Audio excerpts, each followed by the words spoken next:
Assalamualaikum warahmatullahi wabarakatuh. Kamartana shamaa jirre jirtu har'a oduu haaraa qabadhee isinii dhiyaadhee jira.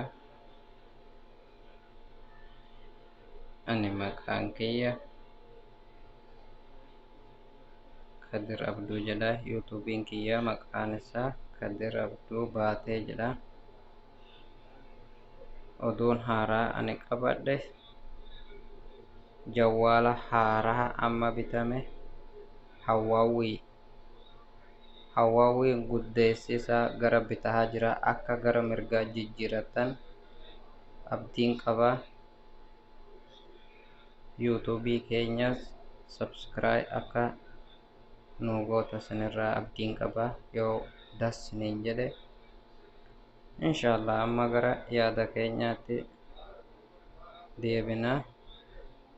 Akkasuma dhuftaniiti seetingii isheentanii seetingii yeroo isheentan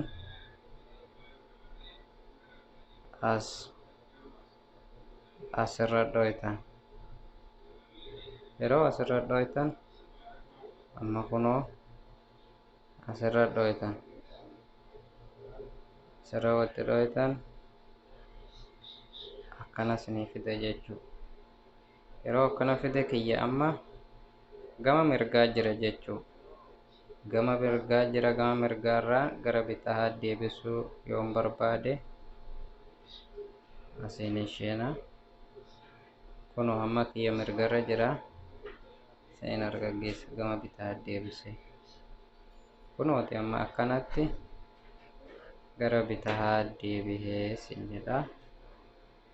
Akka irraa barumsa argattan abdii qaba. Ammaasumaani gara mirgaa deebifannaa jechuu.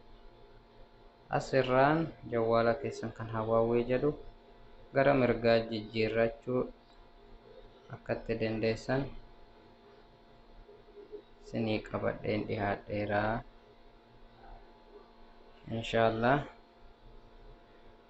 yuutuubii kiyyas subscribe akka naa gootan abdii qaba inshallah. Assalamu alaikum warahmatullahi wabarakatuh isiniin jedha.